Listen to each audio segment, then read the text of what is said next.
Hello everyone and welcome to the FY 2025 OVW Transitional Housing Welcome Call. Today's presenters are Christina Vaquero, Sharon Elliott, Teresa Lopez, Dana T. Marshall, Kelly Moreno, Yesenia Toledo, Kelly Walsh, and me, Mary Seifman. We want to start today's presentation by congratulating all of you on your new OVW Transitional Housing Award.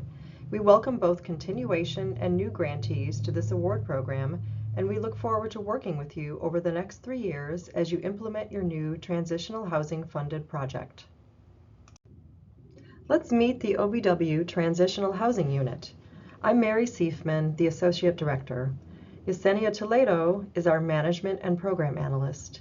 And our grant management specialists are Charlena Brady, Christina Vaquero, Sharon Elliott, Teresa Lopez, Dana T. Marshall, Kelly Moreno, and Kelly Walsh. Our management analysts are Kayla Owens and Danielle Sedgwick. This slide displays the state and territory assignments and contact information for the grant manager for your state. Please note that Charlena Brady is currently on leave, but is planning to return in early 2026. Her awards have been temporarily reassigned. OVW's comprehensive training and technical assistance provider is the National Network to End Domestic Violence, or NNEDV. The NNEDV housing team provides training and assistance to grantees throughout their award period. NNEDV will assist in addressing one of the award conditions that withholds funds, and we will discuss their role a little later in this presentation.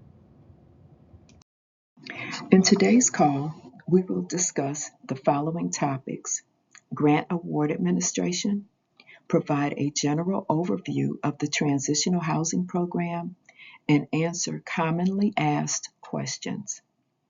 There's lots of information to cover, so we'll highlight a couple of things early in the discussion. We will send out a recording of this presentation as well as the PowerPoint for your reference. Last, we will hold office hours in January so that we can convene and answer any questions you may have. You may also reach out to your grant manager at any time for assistance. In our first section, we'll discuss General Award Administration. While navigating JUST grants, you may notice different stages assigned to the award. We'll discuss what each status means. Pending Award External Assignee. That means the entity administrator needs to assign the financial manager and grant award administrator roles and review, confirm, or change the authorized representative. Pending award acceptance. That means the entity administrator has made all needed role assignments. The award is now ready for the assigned authorized representative to accept. Pending award creation.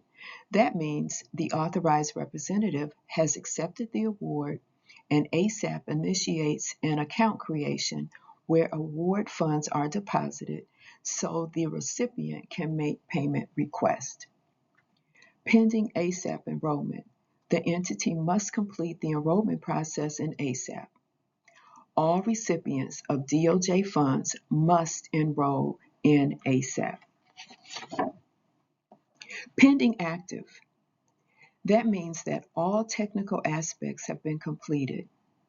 Please note that this does not mean that activities can begin.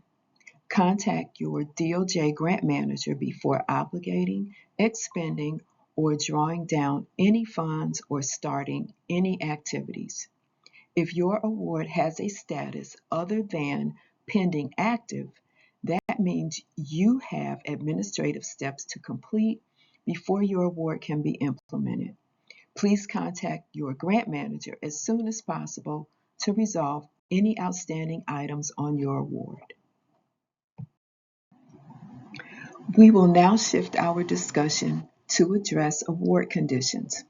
All transitional housing awards have approximately 65 award conditions, and award conditions can vary by award. So it's very important to review and understand all award conditions on your current award.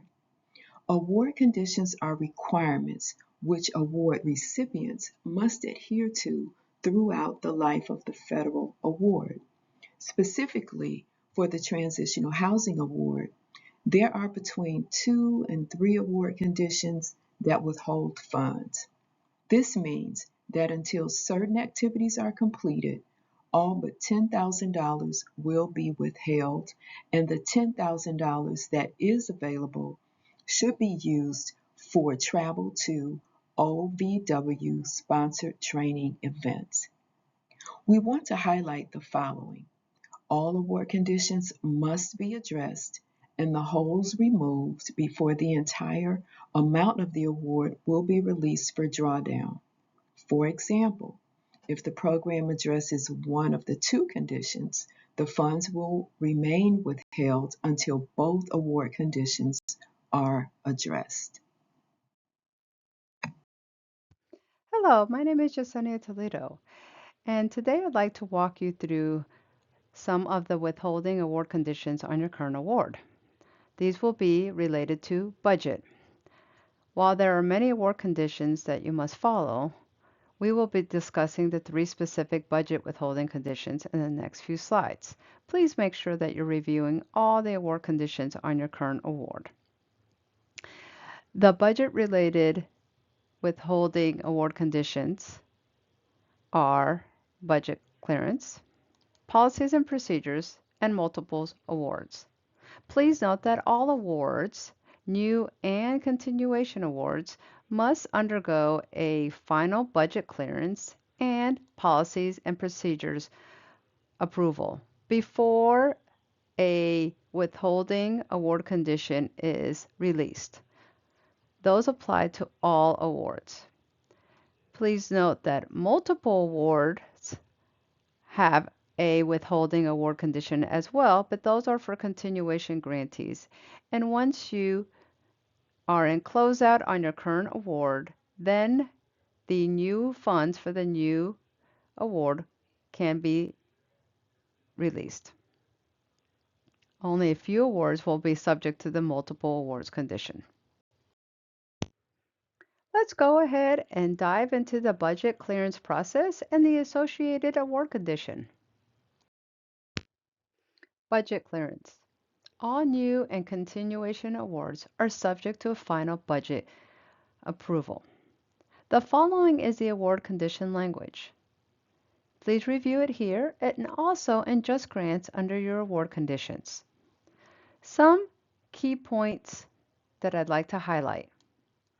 All budgets require final approval from OVW before any expenses can be charged to the award.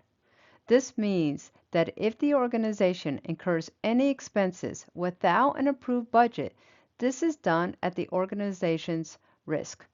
Because if the expense is not included in the final approved budget, those expenses will not be reimbursed. Second, this award condition gives access to $10,000 in the organization's ASAP account, and this is for travel expenses only to OVW mandated training. Below are some of the steps to complete your budget clearance. I'd like to address a few key things of note. Many grantees are currently undergoing the budget approval process with the grant manager and GFMD at this time.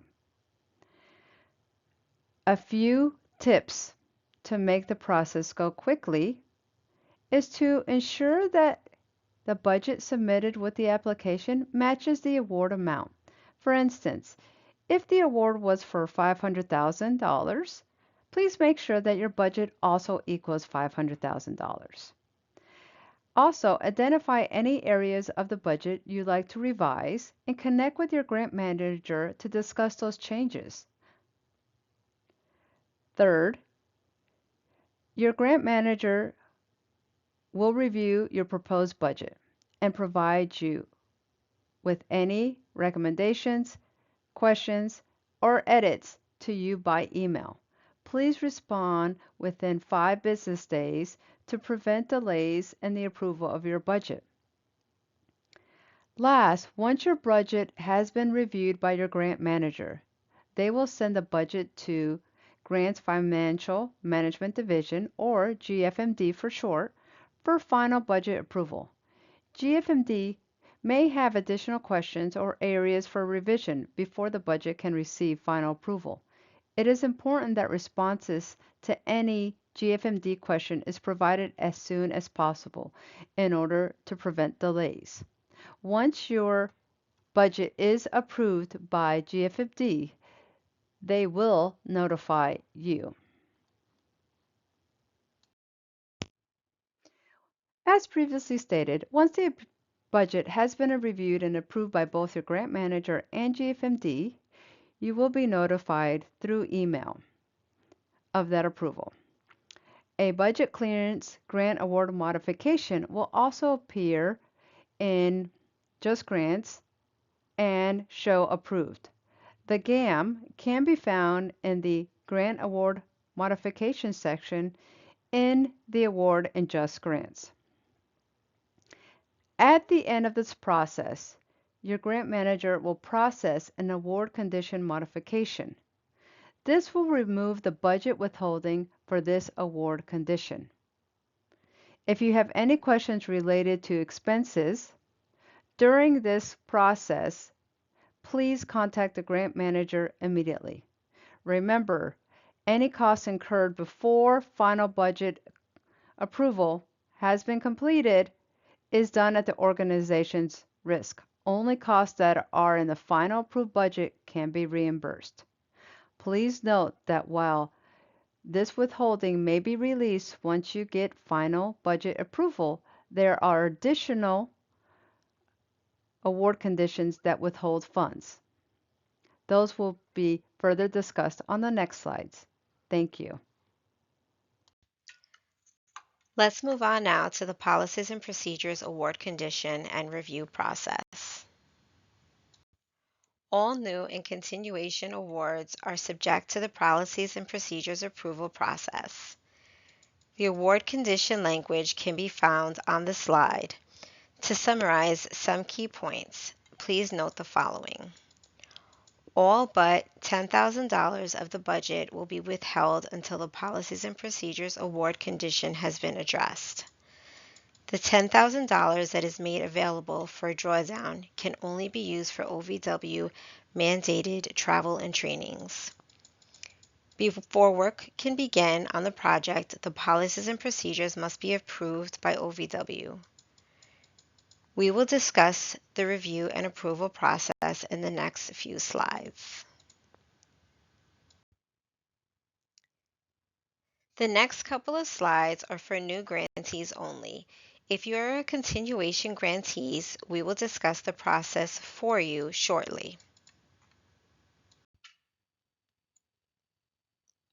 Policies and procedures that your OVW Transitional Housing Program should have in place are application or program eligibility guidelines, intakes, welcome packets, housing agreements, or any other document that explains the guidelines for housing, policies for providing housing and support services to victims, releases of information, confidentiality policy, records retention, grievance appeal policy.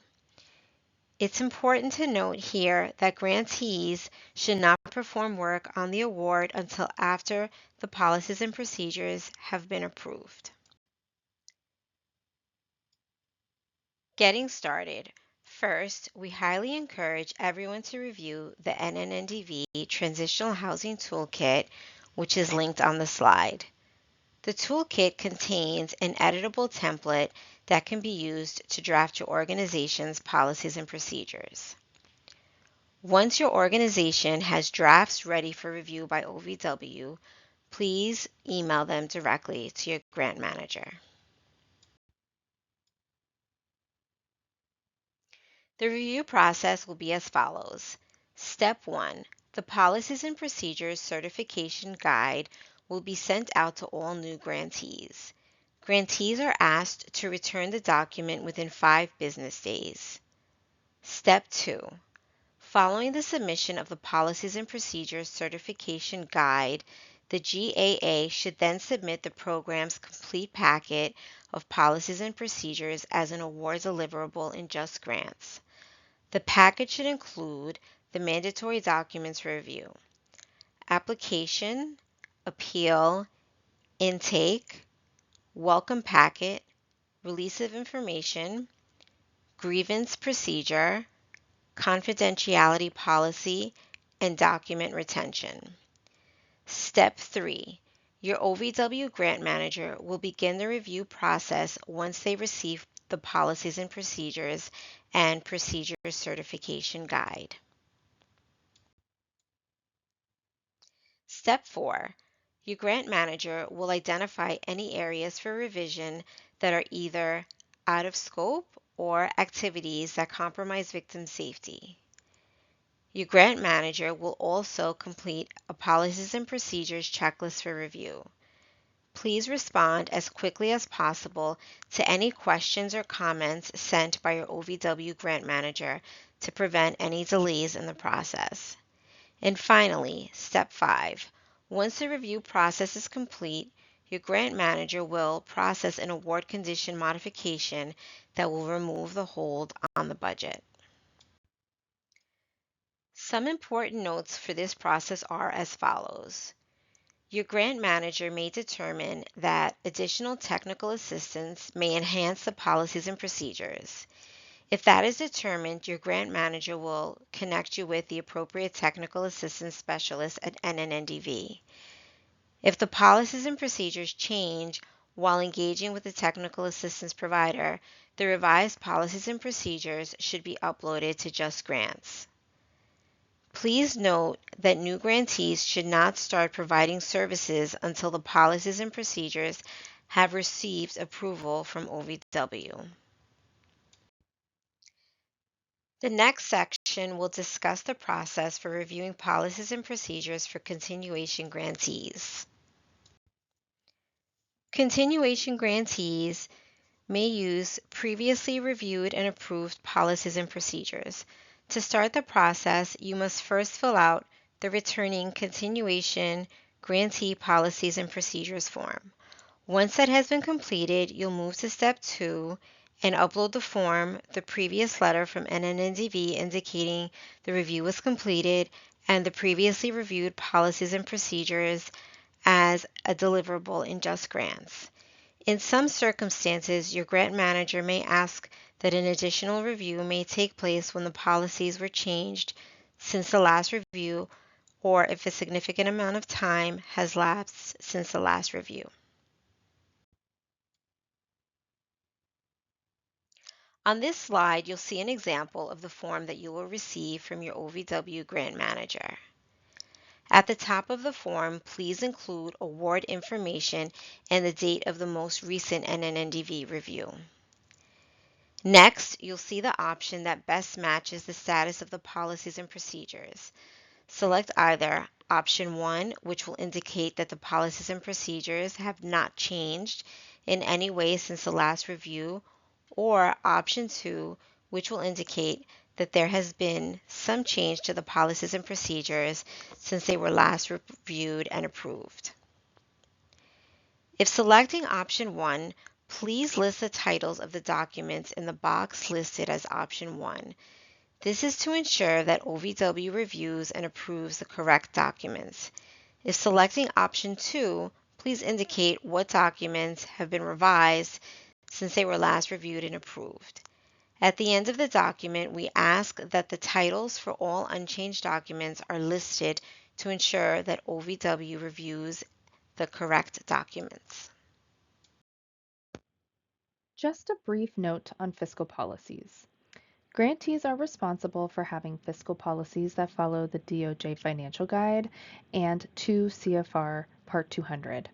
However, we will not ask to review those policies during the standard Policies and Procedure review process. We will discuss what fiscal policies grantees must have on the next slide. The links on this slide will direct you to the CFR sections related to the fiscal policies all grantees are responsible for having. As a reminder, we will not ask to review these policies, but all grantees should be able to produce them if asked by GFMD or during an audit. The next couple of slides will only apply to organizations that currently have another transitional housing award that has an extension past December 31st, 2025. Awards will be subject to the multiple awards condition. The language of the award condition is on the slide. The key points for this award condition are: organizations may not have two awards open and active for the same purpose. This means that if an organization has an award that is operating on an extension beyond December 31st, 2025, that organization must first complete work on that award first before starting work on a new award.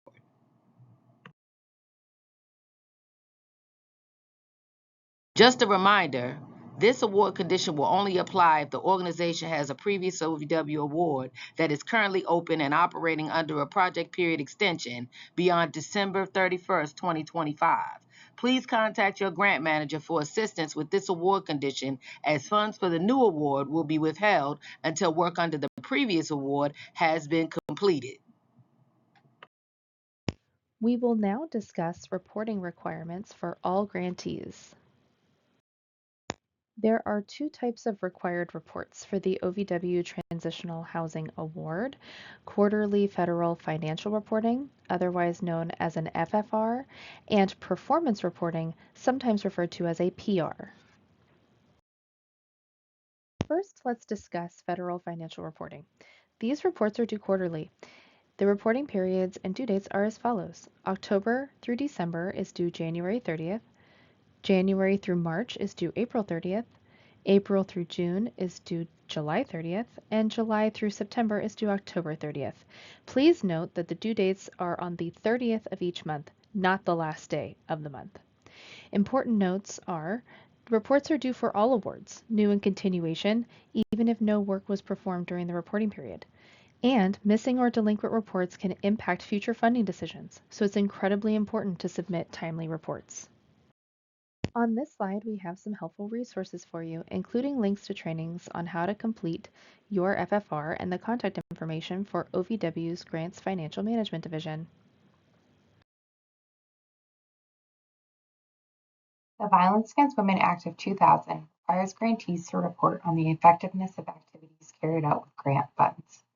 OVW transitional housing grantees may report on activities that include housing services provided, support services provided, general demographic data, etc.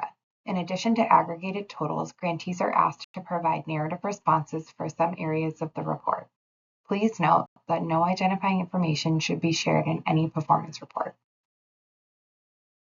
The second type of required reporting will be the performance reports. Performance reports are done on a semi-annual basis, which means twice per year. The following are the reporting period and due dates: January through June, due July 30th, and July through December, due January 30th. A couple of important notes. Reports are due for all new and continuation awards, even if no work was performed during the reporting period. Because awards start in October, halfway through the second half of the second reporting period, everyone will need to submit a report on January 30th for the October through December timeframe. Please note that we do not expect any work to be completed without an approved budget or approved policies and procedures. The next slide will showcase some more resources to assist in completing the required performance reports. The following are some helpful resources for you to complete the performance reports. The first is the 2024 Biennial Report to Congress, which is available for you to review. This report synthesizes all of the aggregated data from all OVW programs to showcase the outcomes, achievements, and activities performed. The Violence Against Women Act Measuring Effectiveness Initiative, also known as VAWA-MEI, is the technical assistance provider for the performance reports, and they provide an abundant amount of support aimed at completing performance reports correctly. The following are a list of resources available through VAWA-MEI. The next link on the slide is for the impact reporting form. This is the form that will be used to complete all of your performance reporting. The next resource is a sample reporting form. You may wish to review the content of the report to see what data sets will be asked for you to collect for your performance reporting purposes. Next is a resource you'll want to refer to during the reporting periods when the budget for the program has not yet been approved. There are additional resources available on the VAWA MEI website for you to refer to at any time. Lastly, we want to highlight some live events that will assist in reporting. There will be a training scheduled for January 6, 2026 from 3:30 to 5 o'clock p.m. Eastern Standard Time. VAWA MEI is also holding weekly office hours for grantees except on December 24th and December 31st to discuss any questions you have related to performance reporting. You can contact VAWA MEI directly by phone or email at any time. In the next few slides, we're going to provide an overview of the Transitional Housing Grant Program. The OVW Transitional Housing Program provides funds to states, tribes, units of local government, and victim service providers to provide housing and support services to victims of domestic violence, dating violence, sexual assault, or stalking for 6 to 24 months. All grantees and subgrantees who receive VAWA funding from the Office on Violence Against Women are required to protect the confidentiality and privacy of persons to whom those grantees and subgrantees are providing services.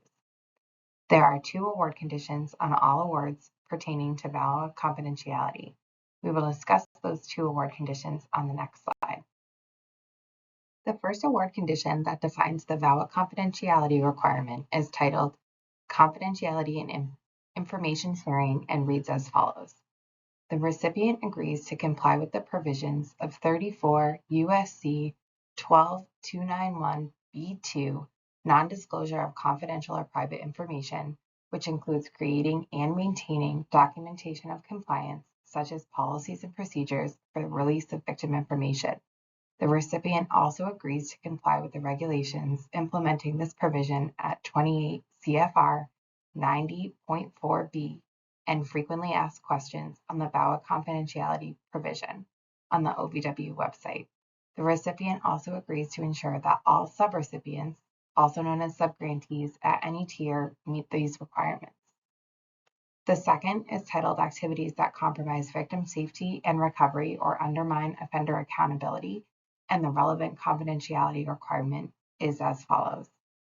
The recipient agrees that grant funds will not support activities that compromise victim safety and recovery or undermine offender accountability, such as procedures or policies that compromise the confidentiality of information and privacy of persons receiving OVW-funded services.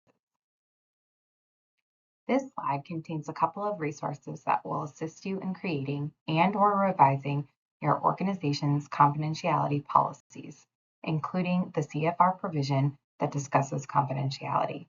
If you have any questions related to VAWA confidentiality, please do not hesitate to reach out to your grant manager. And now we're going to shift gears and discuss some commonly asked questions. The first question is, how long should we provide housing services? Housing services should be made available to victims for a minimum of 6 months to a maximum of 24 months.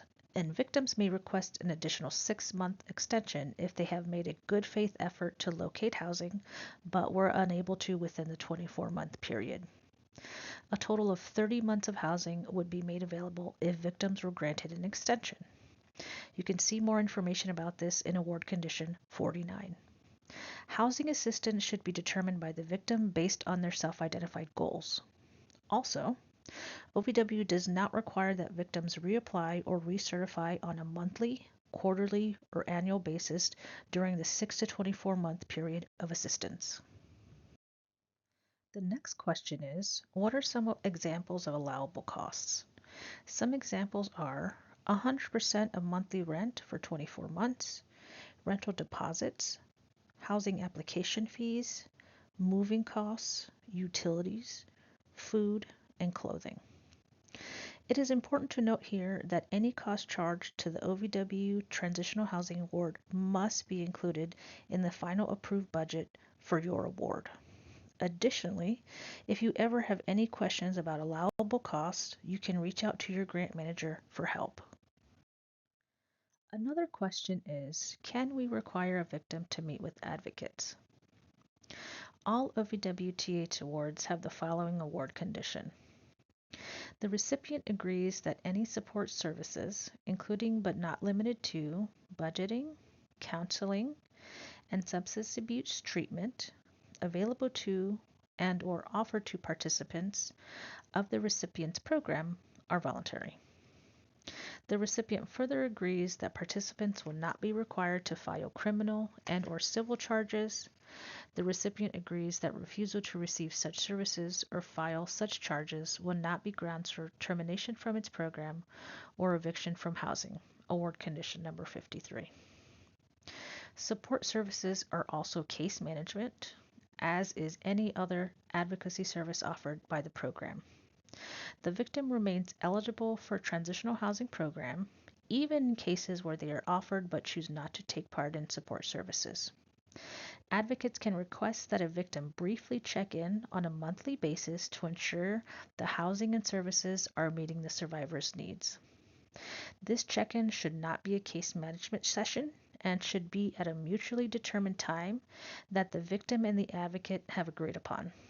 Also, the victim should be given the choice to meet in person, by phone, or virtually for this check-in. To summarize, no. Victims cannot be required to participate in organizational services in order to access housing services or support services. Another common question we receive is, what are the eligibility criteria? The minimum eligibility criteria for survivors seeking services from the OVWTH program are 1. Survivors who are homeless or in need of transitional housing or other housing assistance as a result of a situation of domestic violence, dating violence, sexual assault, or stalking. And 2. Survivors for whom emergency shelter services or other crisis intervention services are unavailable or insufficient. There are award conditions that restrict programs from setting additional eligibility criteria. Those will be discussed on the next slide. There are 2 award conditions that prohibit additional requirements for transitional housing services. The award conditions can be found on the screen. To summarize, the first award condition, prohibition on imposing additional eligibility requirements for transitional housing services, requires that grantees not impose requirements other than what is listed in 34 USC 12351A 1 and 2. This means that it is not allowable to ask that victims obtain employment, enroll in school, or have a certain level of income to qualify for transitional housing and services provided under this OVW award. Secondly, the award condition for activities that compromise victim safety and recovery or undermine offender accountability has a section that addresses additional eligibility criteria. This section specifically mentions that victims may not be denied transitional housing services based on a victim's mental health, physical health, criminal records, etc. Additionally, victims cannot be required to obtain protection orders, receive counseling, report to law enforcement, seek civil or criminal remedies, etc. to receive services. The last commonly asked questions we will discuss today is, are waitlist allowable? As stated in the OVW FY 2025 Transitional Housing Notice of Funding Opportunity, grantees may not use a waitlist to create a queue of victims waiting for housing. OVW defines a waitlist as a list of potential clients who will wait for either an unspecified amount of time or more than 90 days for placement in the OVW Transitional Housing Program. Grantees should plan on housing victims on a first-come, first-served basis, and applications should not be accepted if housing is not available in the next 60 to 90 days. We know that a lot of information was shared in today's presentation. If you have any questions about what was shared in today's presentation, please contact your grant manager for assistance. To close our presentation today, we want to share some information related to some upcoming events. In the coming weeks, we hope to share more information on a special office hours session to discuss the content shared in today's presentation and to answer any questions that you might have.